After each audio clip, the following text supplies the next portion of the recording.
One of the biggest issues that photographers run into is running out of creative ideas, feeling like we don't know what to shoot next and all of our photos are starting to just look the same.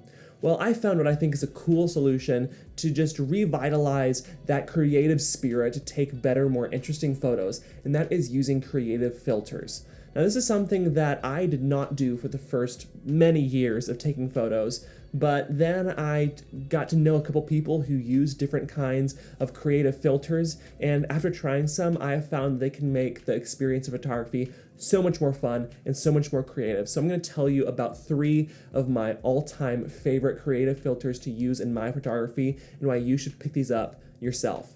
I will leave all the links to the filters that I'm using in the description below. I have Amazon affiliate links down there. Go ahead and check them out. The great thing about all of these filters is they're not too expensive. You should be able to get them for like less than 30 bucks. They're a really cheap way to just make your photos look more interesting, make everything look more exciting. So let's get started with the first one, which is a Starburst filter. This filter is the first creative filter that I ever got, and I got it because I saw another person using it a few years ago, and I was just really inspired to try it out. And this has been a really cool addition to my camera bag because it can give you that really cool effect where all the lights kind of put off this starburst, what it's called. You know, it just makes all the lights look like they're just going into 4 directions. You can also get ones that are 6 and 8. They usually come in a pack.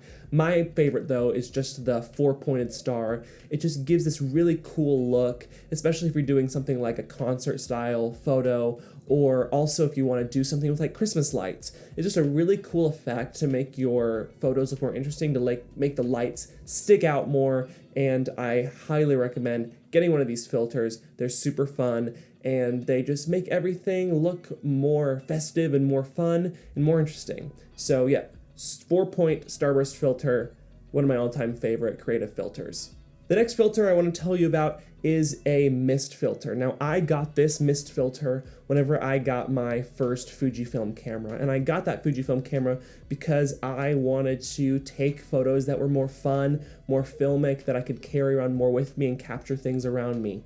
And I originally got an X-T2, and I now have an X-T4. I've got reviews to both of those if you want to check those out, but I absolutely love this filter because it just takes the photos I take on my camera and gives them that slight vintage bloom in the highlights. It just takes it slightly over the edge from looking kind of digital to kind of looking vintage. It just really gives that pleasing, soft look in the lights in my photos, and it just has been super fun to use. I'm surprised I've never got one of these before because it honestly just gives your photos that more retro look. And especially when I'm taking fun photos, when I'm going around doing street photos or getting photos in a restaurant or with friends, it's a really cool addition to just make your photos look more old-fashioned and to make them just look more visually interesting than like they were just taken on a basic digital camera. So I would highly recommend, if you want your photos to look more vintage, if you want them to have that slight bloom in the highlights and look kind of that slight haze, and when you're taking photos,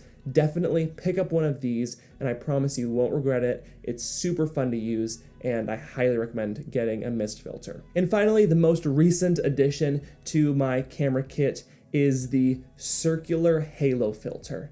Now, what this filter is it basically has a clear spot in the middle that can project your image clearly, but then everything around the edges gets kind of blurred and distorted. Let me actually throw this on my lens right now, and you can kind of get an idea of what this looks like.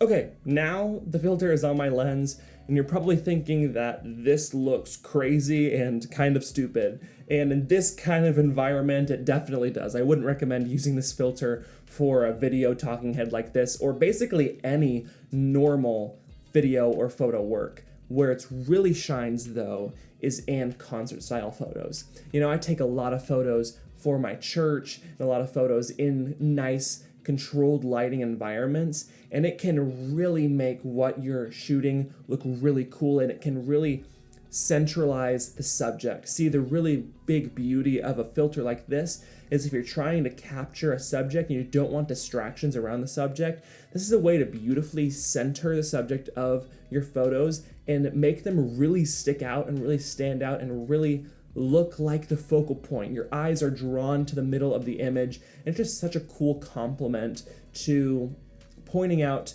the primary subject of your photos. So if you want to do something that does this cool effect where you just are surrounded by these cool looking lights, then this is a really cool option, and it really just kind of points out your subject. Definitely get one of these. I know this was a really short video, but honestly, I have just so much loved using these creative filters, and I think that basically if you're a photographer and you want to try something new and you want to get a new experience with photography, all three of these are great options, and they're super fun to use. Of course, you don't want to overuse them. It can be tempting to, when you first get a cool filter, to use them on all your photos, and I think that these filters can get old if they're overused. But if you save them for special environments, if you save them for special moments that you want to get a particular vibe for, honestly, they're so fun to use. They really make me enjoy taking photos more, and I just get so excited to use these filters and to see what beautiful results I can get. So thank you so much for watching this video. If you want to hear about more photography and video content, hit that subscribe button for me, and I'll see you in the next video.